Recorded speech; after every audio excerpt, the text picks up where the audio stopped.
Hello and again welcome back to my YouTube channel. उम्मीद करते हैं आप सब एकदम फर्स्ट क्लास होंगे। तो बात करेंगे एक और वैकेंसी के बारे में जो कि आपकी हिंदुस्तान शिपयार्ड लिमिटेड की तरफ से आई हुई है, जो कि आपके विशाखापट्टनम में पड़ता है।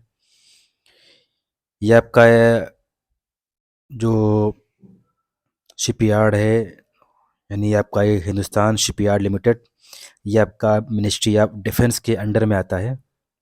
और ये आपकी गवर्नमेंट ऑफ इंडिया अंडरटेकिंग है। तो यहाँ से आपकी 3 तरीके की वैकेंसी आई हुई हैं।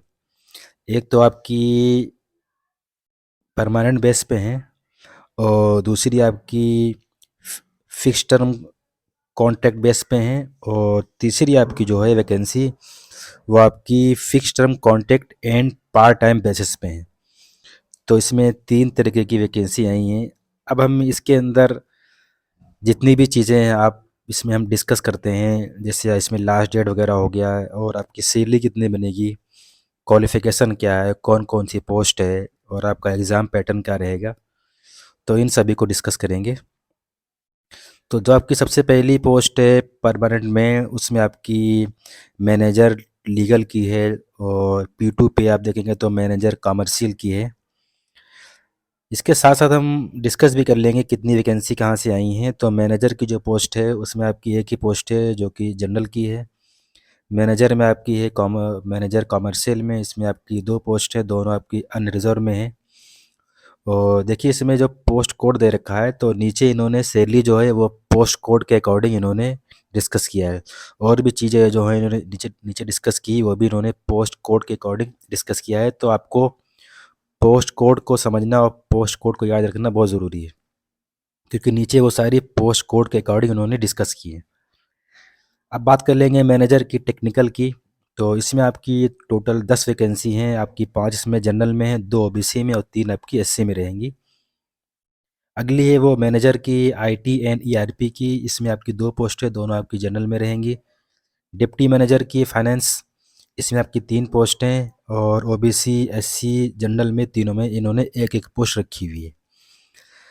अगला जॉब का है वो है on fix term contract base पे है, जो इसमें आपकी वैकेंसी, इसमें इन्होंने चीफ प्रोजेक्ट सुपरिटेंडेंट की पोस्ट है। टेक्निकल में इसमें आपकी 2 पोस्ट है, दोनों आपकी जनरल में है।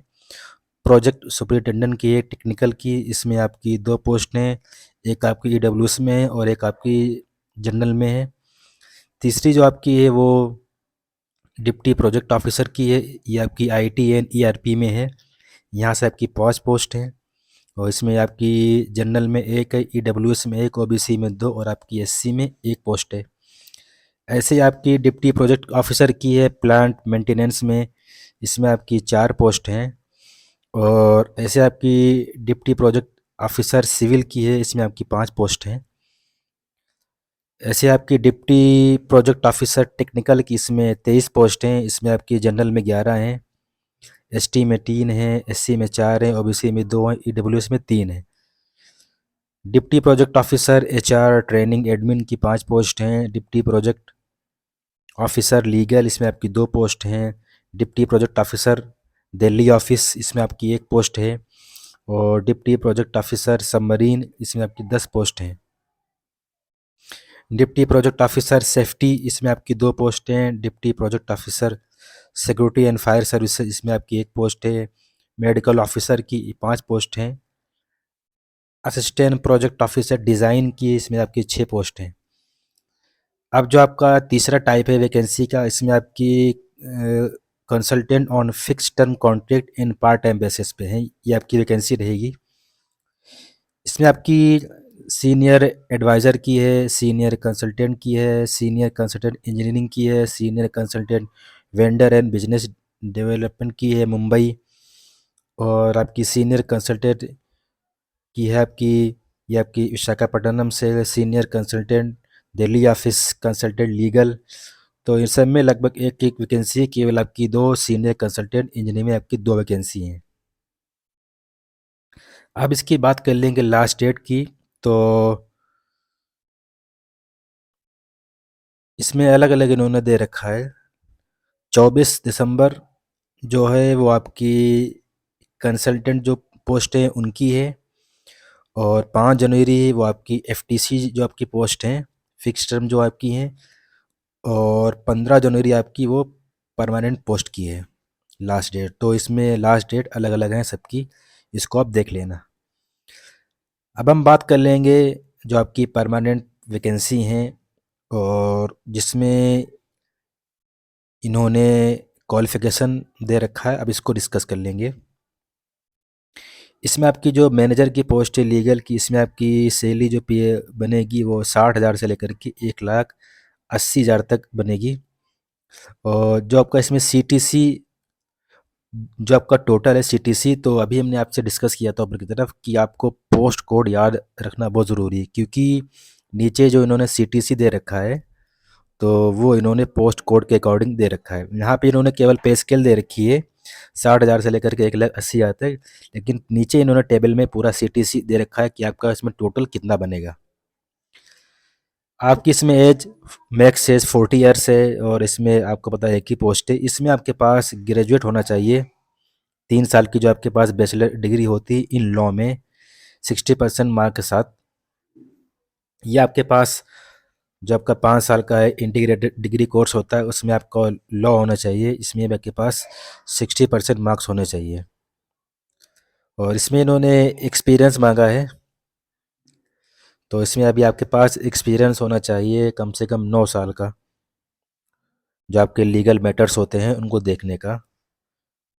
और बाकी अगर आपके पास इसमें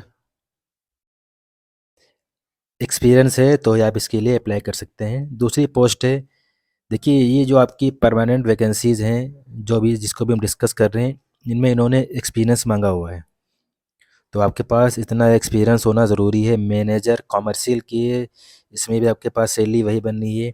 इसमें आपके पास इंजीनियरिंग में फुल टाइम ग्रेजुएट होना चाहिए किसी भी यूनिवर्सिटी से 60% मार्क्स के साथ।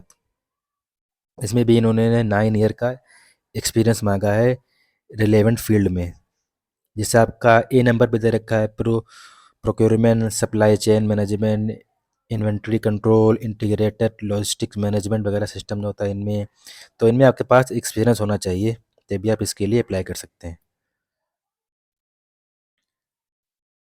और ये मैंने इसलिए कहा कि आप तभी इसके लिए अप्लाई कर सकते हैं क्योंकि जो इसका पैटर्न है सिलेक्शन का उसमें एक्सपीरियंस का बहुत बड़ा रोल है, जिनमें इन्होंने एक्सपीरियंस मांगा हुआ है।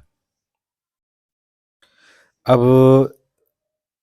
मैनेजर की पोस्ट है, अब देखिए इनमें ज़्यादातर इन्होंने एक्सपीरियंस मांगा हुआ है, तो वरना आपका वीडियो काफ़ी लंबा हो जाएगा, तो इसको जल्दी जल्दी से इसको डिस्कस करेंगे, बाकी एक्सपीरियंस वगैरह को शॉर्ट में डिस्कस करके, वरना वीडियो आपका काफ़ी लंबा हो जाएगा। इसमें आपकी 10 पोस्ट हैं मैनेजर टेक्निकल में, इसमें भी आपके पास फुल टाइम ग्रेजुएशन होना चाहिए इंजीनियरिंग में 60% मार्क्स के साथ, और आपका 50% रहेगा वो एससी कैंडिडेट्स के लिए।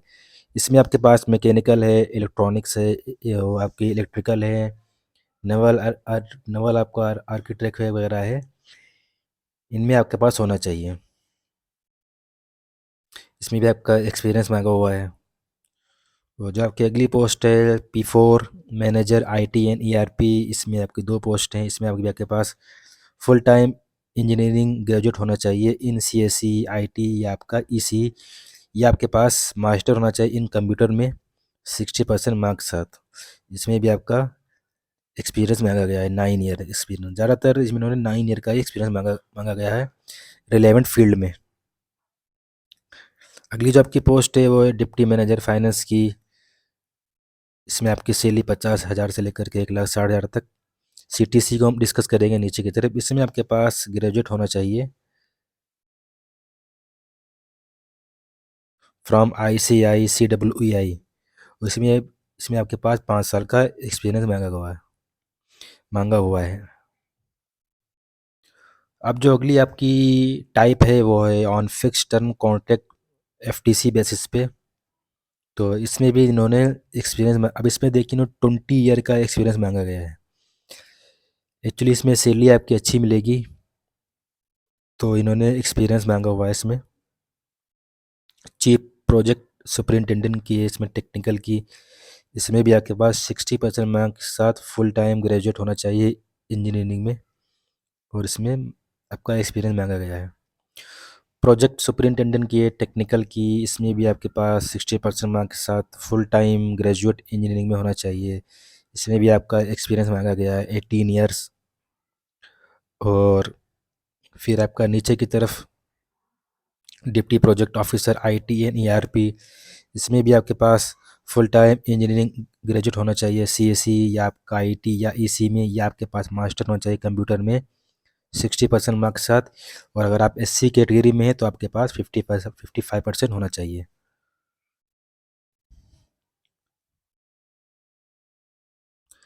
Deputy project officer plant maintenance की अगली पोस्ट है, इसमें भी आपके पास फुल टाइम इंजीनियरिंग डिग्री होनी चाहिए 60% मार्क्स के साथ, और अगर आप एससी में हैं तो 55% मार्क्स। इसमें आपके पास 2 साल का एक्सपीरियंस मांगा गया है इन्होंने।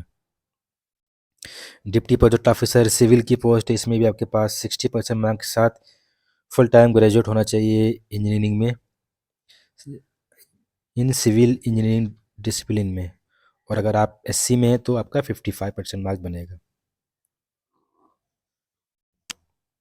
अगली जो पोस्ट है वो आपकी डिप्टी प्रोजेक्ट ऑफिसर टेक्निकल की है, इसमें 23 पोस्ट हैं, इसमें भी आपके पास फुल टाइम ग्रेजुएट होना चाहिए या डिप्लोमा होना चाहिए 55% मार्क्स के साथ, मैकेनिकल में या इलेक्ट्रिकल में या कम्युनिकेशन में या आपका कंट्रोल में किसी भी इन फील्ड में होना चाहिए, 2 साल का एक्सपीरियंस इसमें मांगा हुआ है।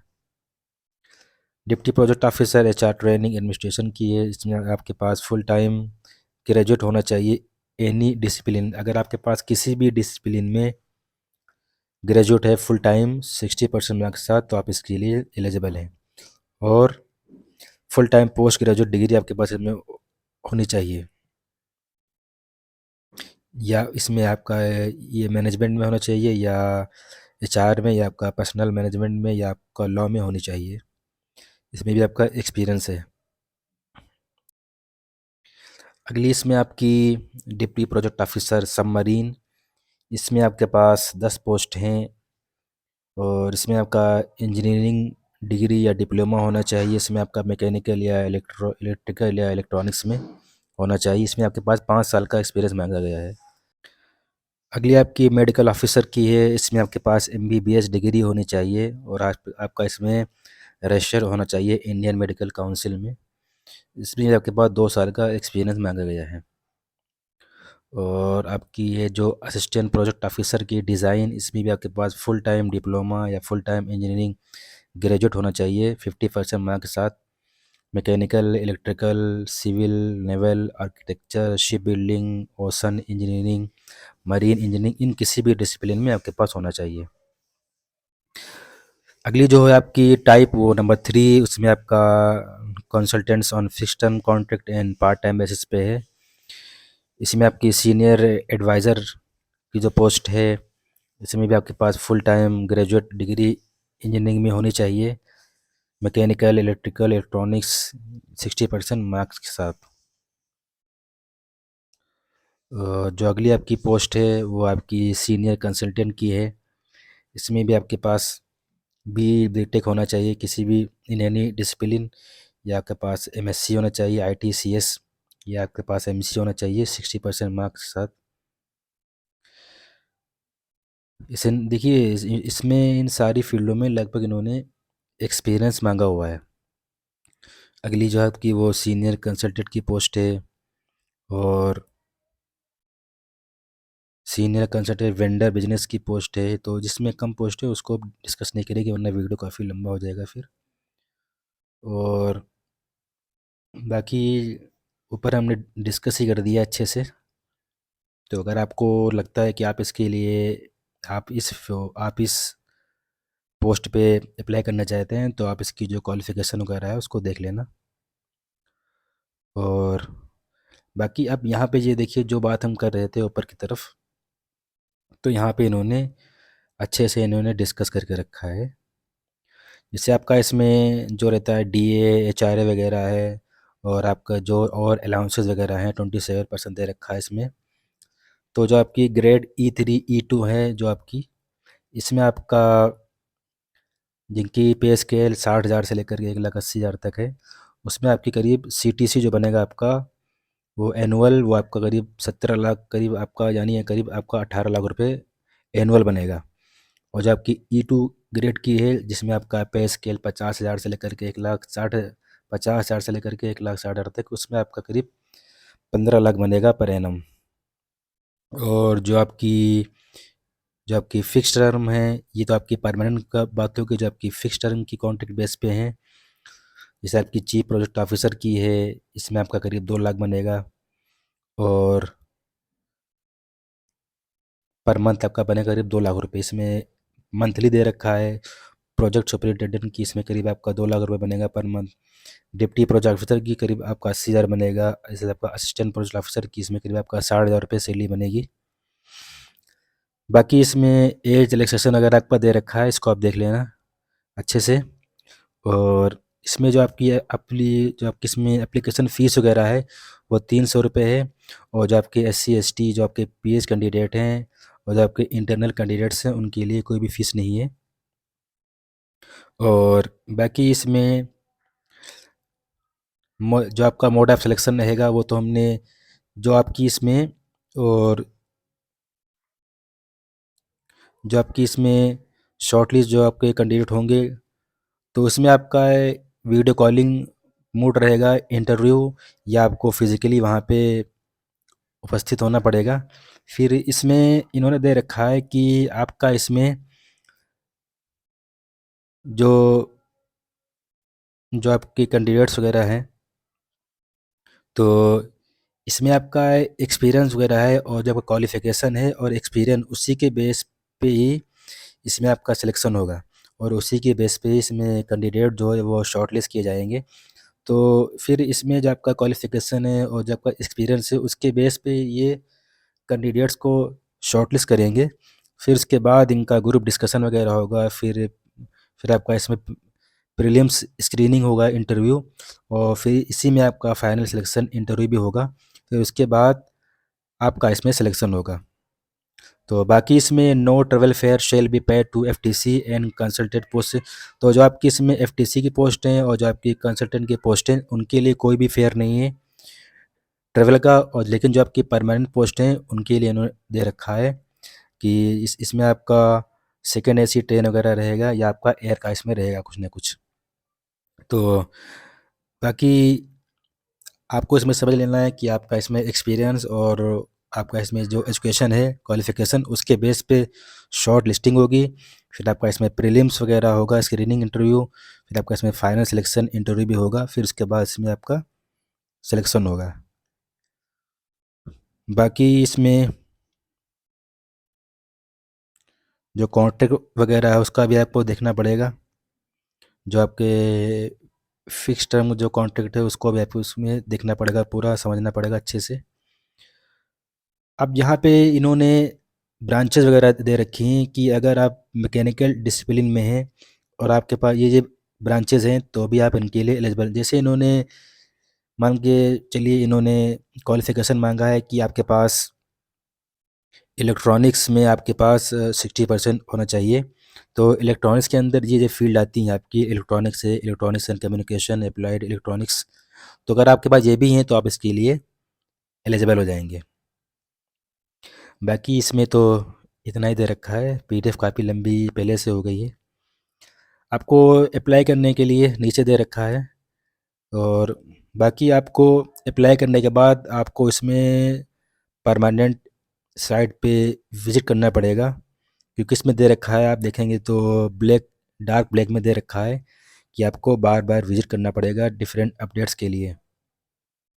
बाकी आपको अप्लाई करने के लिए दे रखा है इसमें www.HLHSLvizog.in पे जाना पड़ेगा वहाँ आपको। और फिर इसमें दे रखा है कि आपको एक वैलिड ईमेल आईडी देनी पड़ेगी, जो कि आपकी नेक्स्ट नेक्स्ट 1 ईयर के लिए कम से कम एक्टिव रहे, क्योंकि जो सारी की सारी नोटिस वगैरह हैं, सारी के सारे जो जो डिटेल्स वगैरह हैं, जो भी अपडेट हैं आपके बारे में, वो आपको ईमेल के ज़रिए दी जाएंगी। बाकी इसमें अच्छी वैकेंसी, सैलरी भी इसमें आपको अच्छी मिल रही है। और बस इसमें ये है कि इन्होंने एक्सपीरियंस मांगा गया है, उसमें 3 टाइप की कैटेगरी वाइज उन्होंने जॉब्स निकाली हैं। तो जो लोग इसके लिए एलिजिबल हैं, वो इस फॉर्म को ज़रूर फिल करें। Okay, thank you very much.